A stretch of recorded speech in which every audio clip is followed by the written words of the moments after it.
When we talk about vines, it takes 4 or 5 years for a vine to be able to really produce good enough grapes. But when you take it to that next level, it's 30 or 50 years old, the grapes that they're producing are just so much more concentrated and so much more flavoursome. And I think when you talk about agave in the same spirit and understand that these agaves have taken so long to grow and so long to mature, you can see why the flavour in the mezcal is so beautiful.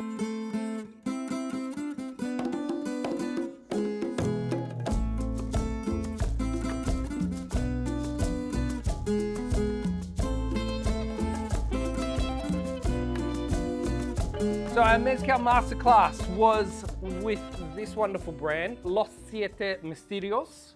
Now this brand was started by 2 brothers, Eduardo and Julio Mastre, or Misterio, that's where we get that from. And they actually work with local mezcalero families. So think of it almost like loads of little families from all over Oaxaca, where they're from, and they make all of their own mezcals, and these guys bring them together and they blend them together and they bring them in and sell them under this brand, Los Siete.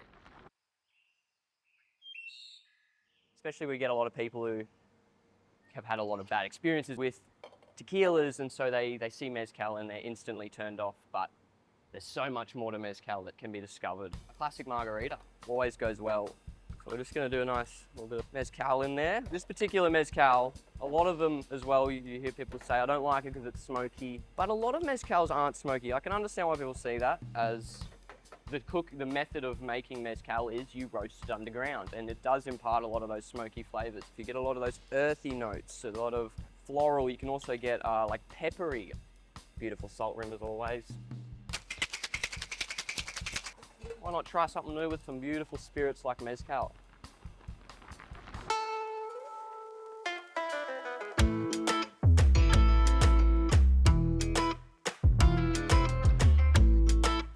Mezcal is definitely something that I don't think I'm all over for sure. It's something that I'm learning about at the moment, and it's incredibly interesting to look at. This one here is the Dobeye, which is the Espadin. This is their house style. For me, like, I get a really good cooked agave sweetness laid into that tiny little amount of smoke. There's a little bit of citrus in there that I sort of find. I feel like almost like that grapefruity end of citrus that I quite like. Slight herbal edge to it as well that I'm really liking in this one. So this one here is the Espadin blended with, it's an ensemble, which means it's a blend, and it's blended with quiche. For me, this is for people that are gonna like something a little bit more intense, it's a little bit more bright, almost a little bit more slightly acidic. It's that stalkiness, it's like really green and lifted. Talk about this one as having a little bit more minerality. It's almost got a little bit more saline, like this salt water thing going onto it. I also think that that smoke's a little bit more lifted in that, and I almost, yeah, definitely get more minerality and more green herbal notes. So now we go into a little Espadin and Mexicanito ensemble. So a blend of the Mexicanito, agave. Again, this is even more rare than say the quiche is. I almost sort of think of it as being slightly more lactic, a little bit more of that creamy creaminess going on in the palate. For me, the nose has definitely still got some of that beautiful citrus that I like from the Espadin, and it really draws out some of that beautiful herbal notes. The smoke on this is a little bit less. I still get it, but for me, it's sort of blended in. It's almost like a smoky ice cream rather than that pure smoke. I feel like it coats the tongue, and it doesn't have that real sharpness that, say, this quiche had. It was a little bit more tart, a little bit more sharp. It's still got some of that minerality that I really like as well. Again, it's got those beautiful, like, high citrus notes, but it's that creaminess that really makes this one here one of my picks of the night for sure. This next one here is an Espadin Tobala ensemble. So again, a bit like the Mexicanito here, it's definitely a lot more rare. When I was listening the other night, they were talking about the age. So this one here can take at least 17 to 18 years for it to grow and for it to be big enough for them to harvest. Means that there's a lot more rarity of this agave. They've got to go looking, and they also need to make sure that it's old enough. They can't just go out and pick young Tobala.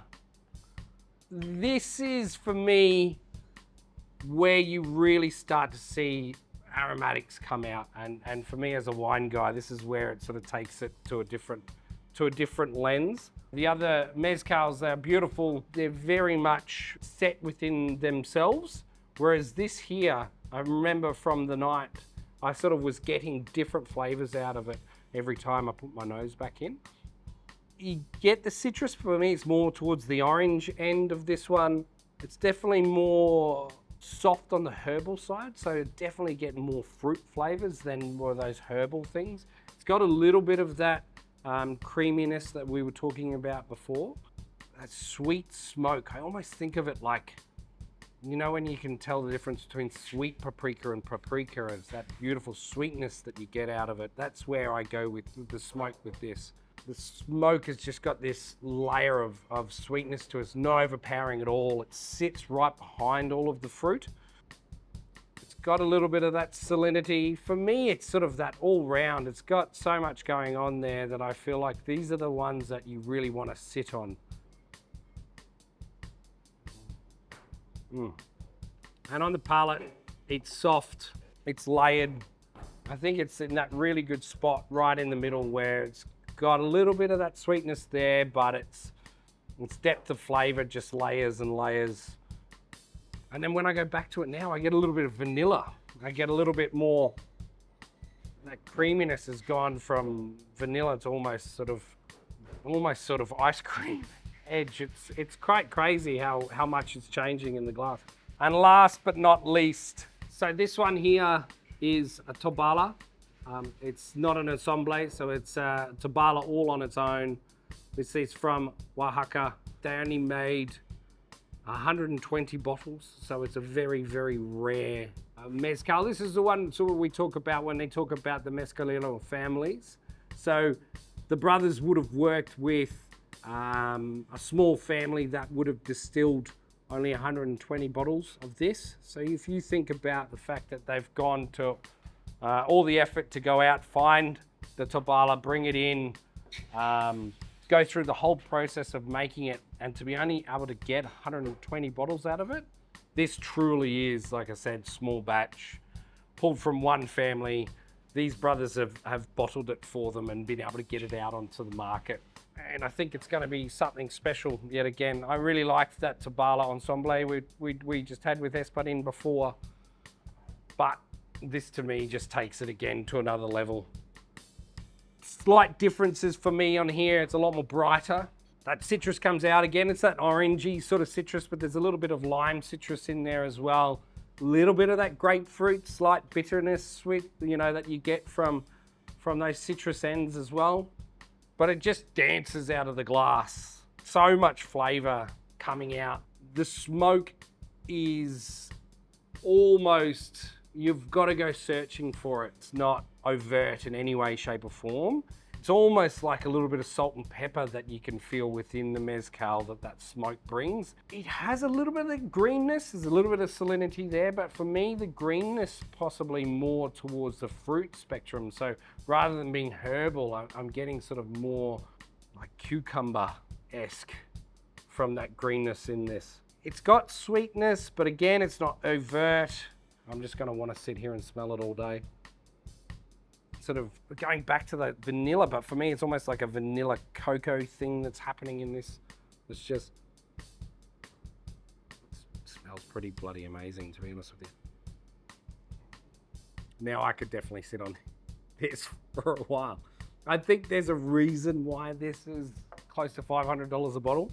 When you're drinking a spirit at 45% alcohol, you generally feel a burn. It doesn't really matter how good it is, there's generally a burn there, but that burn is so subtle.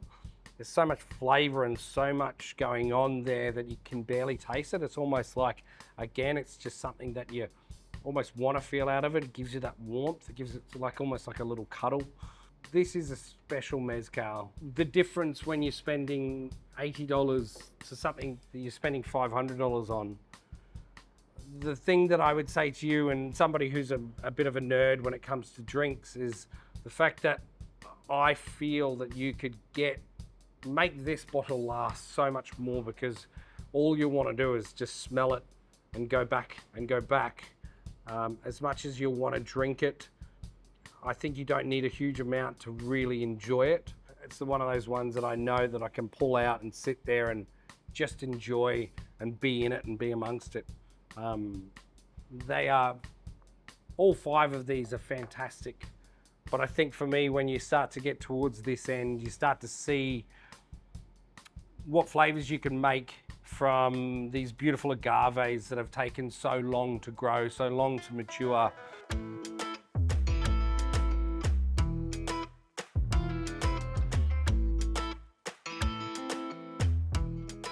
Like I said, I'm not a mezcal genius, but I just wanted to bring these beautiful mezcals to you because we do these master classes. We had the wonderful Liam Shepherd up, who knew a lot more about it than I did.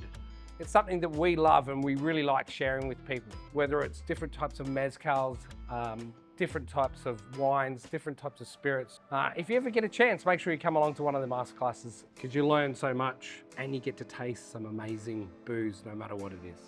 I look forward to seeing you there. Cheers to mezcal, guys.